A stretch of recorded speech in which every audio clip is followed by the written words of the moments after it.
Καταρχήν να δώσω συγχαρητήρια για αυτή τη διοργάνωση που κάνετε πάντα και έχει πάντα σημαντικό ενδιαφέρον για συναδέλφους που ασχολούνται γύρω από αυτά τα σημαντικά προγράμματα του εξοικονομώ.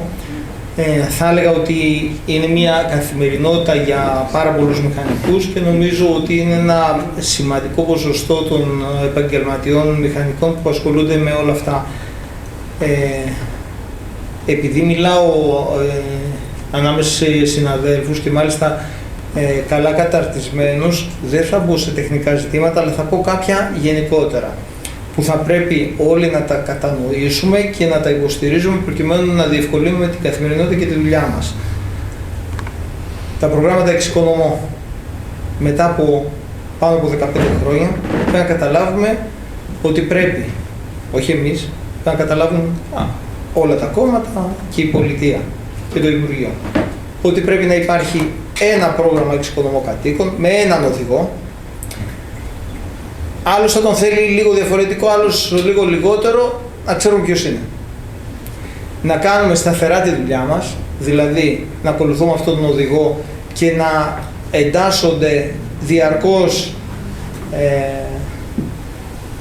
νέες αιτήσεις, χωρίς να έχει διάρκεια αυτό και απλά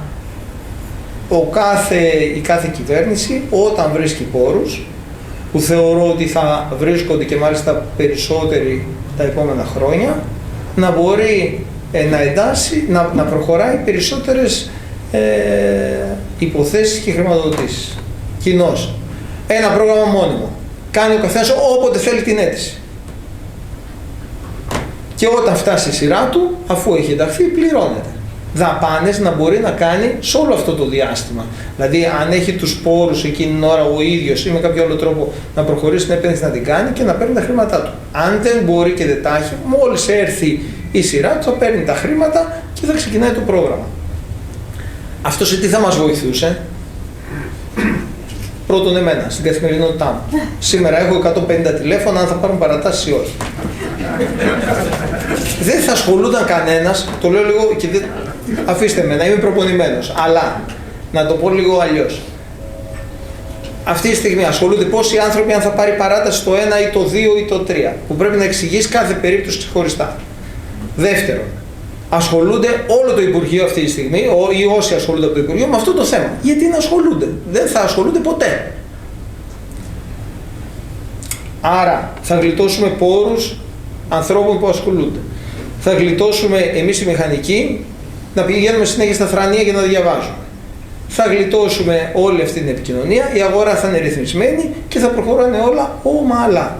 Αυτό γιατί δεν γίνεται μέχρι τώρα? Γιατί κάθε υπουργός καταρχήν έχει τη δική του ιδέα που δεν την είχαν, επειδή είναι ο πιο έξυπνος και οι προηγούμενοι όλοι δεν ήταν τόσο έξυπνοι, έχει την καλύτερη ιδέα, οπότε πρέπει να την τηρήσουμε.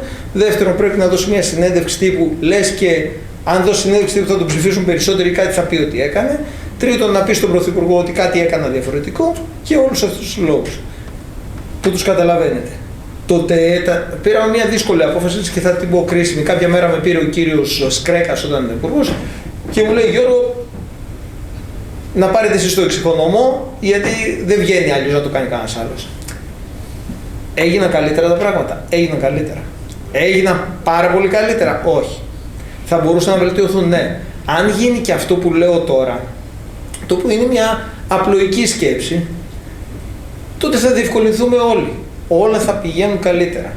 Άρα θα έλεγα ότι αντί να ασχολούμαστε με το να διαβάζουμε καινούριους τρόπους, με το αν είναι κανένας πιο γρήγορος να πατήσει το κουμπί, με το να φτιάξουμε το AI αλγόριθμο για να προλάβει τον άλλον, θα ασχολούμαστε με το κανονικό έργο. Να γίνει όντως εξοικονόμηση ενέργειας στα κτίρια μας και να πετύχει και η πολιτεία τους στόχους της. Αυτά τα λέω γιατί τα ξαναλέω, τα ίδια λέω πολλά χρόνια, ξέρω εγώ, αλλά ελπίζω κάποια στιγμή να μ' ακούσουν. Πολλοί λένε, να, εσένα σ' ακούνε, δεν μ' ακούνε. Αν μ' άκουγαν σε όλα αυτά που έλεγα, όχι επειδή είμαι πιο έξυπνος ή τα ξέρω καλύτερα, επειδή ασχολούμαι όμως κάθε μέρα με τους συναδέλφους, καταλαβαίνω τι μπορεί να βελτιωθεί. Άρα, θα έλεγα αυτή είναι η λύση και θα πρέπει να εστιάσουμε περισσότερο στη δουλειά μας, στο επιστημονικό κομμάτι, να δούμε όντως πώς πετυχαίνουμε με καλύτερους όρους εξοικονόμηση της ενέργειας και πώς μπορούμε να βοηθήσουμε και τους πολίτες όλα αυτά. Αυτό θα έλεγα ότι θα πρέπει σιγά σιγά να επεκταθεί και σε άλλα προγράμματα, γιατί πάλι υπάρχουν καινούριες φαϊνές ιδέες και έχουμε, ξέρω εγώ τώρα, αν θα ενταχθεί, αν θα δώσουμε παράταση στο εξοικονομώ κατοίκον, αλλά όχι στο επιχειρό. Αν το επιχειρό θα πάει σε ένα άλλο τρόπο. Και πάντα, τώρα, ας πούμε, εκτός από αυτές τις σκέψεις με τα καινούργια προγράμματα, έχουμε καινούργιες σκέψεις να κάνει το Υπουργείο. Να βγαίνει ο λογαριασμός. Ποιο θα βάλουμε, ποιο θα προχωρήσει με το Ταμείο Ανάκαμψης, ποιος θα πάει σε καινούριο πρόγραμμα. Εδώ να το ζαλίσουμε τον νέο άνθρωπο που προσπαθεί να βάλει μπρος κανένα καινούριο ταμείο. Και αντί να σκέφτεται τίποτα λίγο πιο δημιουργικό, προσπαθεί να λύσει αλγορίθμους. Γιατί να γίνονται όλα αυτά. Έτσι, εγώ με αυτές τις σκέψεις δεν θέλω μπορώ να πω πολλά πράγματα, αλλά δεν θέλω να πω περισσότερα, γιατί πρέπει να εστιάσουμε σε αυτό.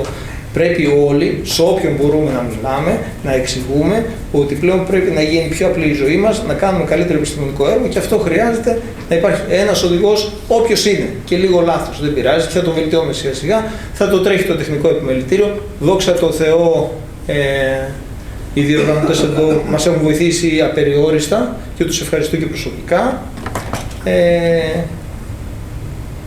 Και τον κύριο Λάσκο και την κυρία Παΐτση και όλους, γιατί έχουν σταθεί σε αυτό το κομμάτι και έχουν προσφέρει πραγματικά πολλή ενέργεια για την προσωπική τους ζωή και από την επαγγελματική τους ζωή, προκειμένου να βοηθήσουν να είμαστε όλοι καλύτερα.